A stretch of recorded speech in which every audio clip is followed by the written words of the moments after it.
For all the incredible things we've seen on Doctor Who, there's 100 more that didn't make it. There's so much great stuff that we know happens, but we've never got to see. With that in mind, I'm Will for Who Culture, and here are the 10 biggest events in Doctor Who that you never got to see.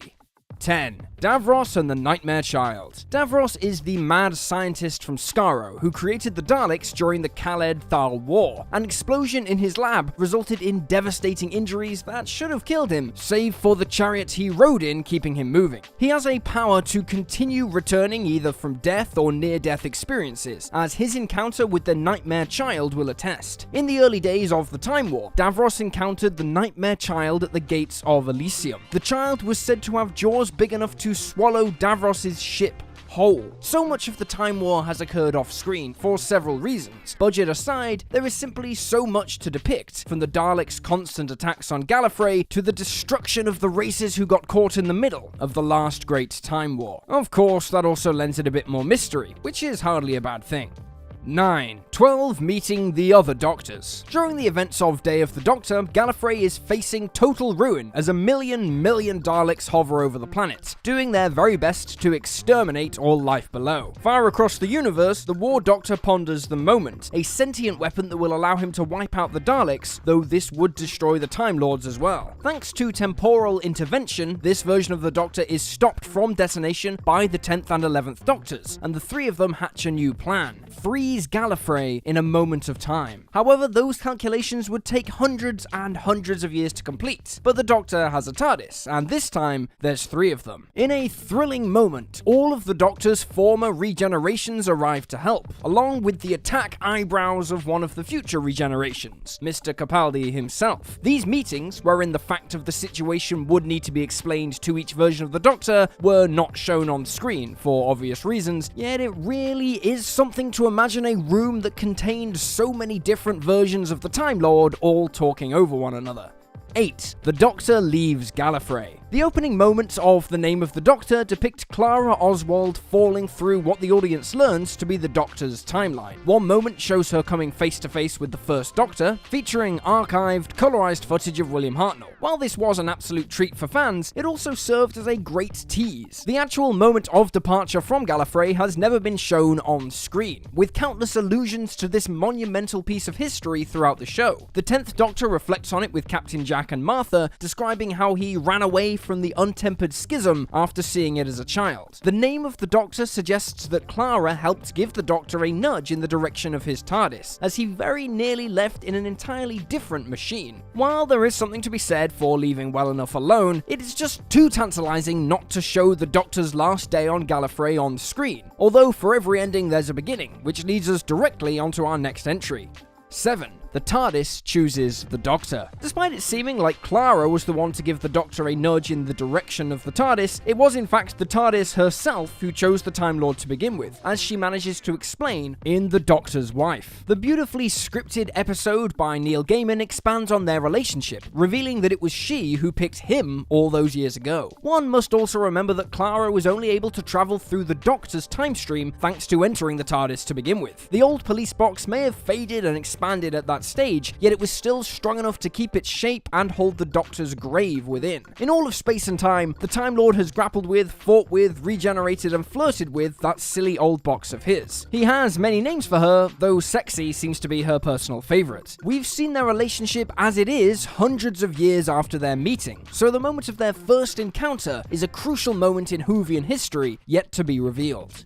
6. The encounter with the Family of Blood. The Family of Blood were a non-corporeal collection of beings who hunted the 10th Doctor and Martha Jones, seeking from them the means to live forever. Sensing his Time Lord state, they used a stolen vortex manipulator to hunt the Doctor through time, forcing him to convert himself into a human to hide. But, you know, how did they come to discover the TARDIS? When human nature opens, the Doctor and Martha are already in the employ of Farringham's School for Boys, with the Time Lord now convinced he's a teacher named John Smith and Martha posing as a cleaner. All too quickly, the family discover something is amiss in England 1913. Almost nothing is known about this race, save for the fact that they live incredibly short lives, like those of a mayfly. If only to see the naivety in which they lived their lives, the origins of this family marks a monumental yet mysterious moment in the Doctor's life.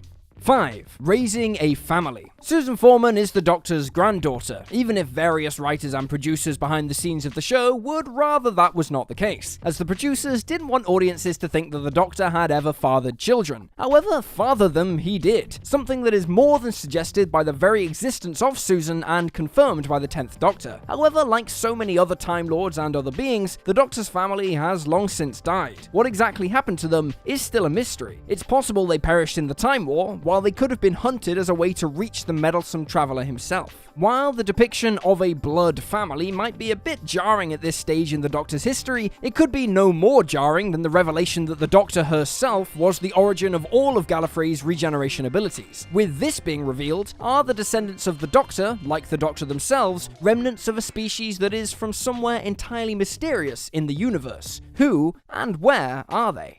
4. Brigadier Lethbridge Stewart's death. Nicholas Courtney played the Brigadier, who was an iconic companion from the classic era of Doctor Who. He travelled with the 2nd and 3rd Doctors, while also meeting the 1st, 4th, 5th, and 7th, and also helped Sarah Jane Smith in some of her adventures through the years. While the 11th Doctor was struggling with the idea of his own mortality, he latched on to his friends as a means of escaping his fate. Having left Craig, with whom he once shared a house, the Doctor donned a Stetson and called the nursing home in which the Brigadier had been living, telling one of the nurses to get him up and ready to party. The line then goes quiet as the sad news of his old friend's death comes through. The scene was included as a tribute to Courtney, who had recently passed away. The very nature of the show meant that, for the Doctor, he could simply nip back in time and have a chat with a younger version of the man. Yet this inclusion here helped the Doctor come to terms with his own mortality, while acknowledging a crucial player in the Whoniverse overall.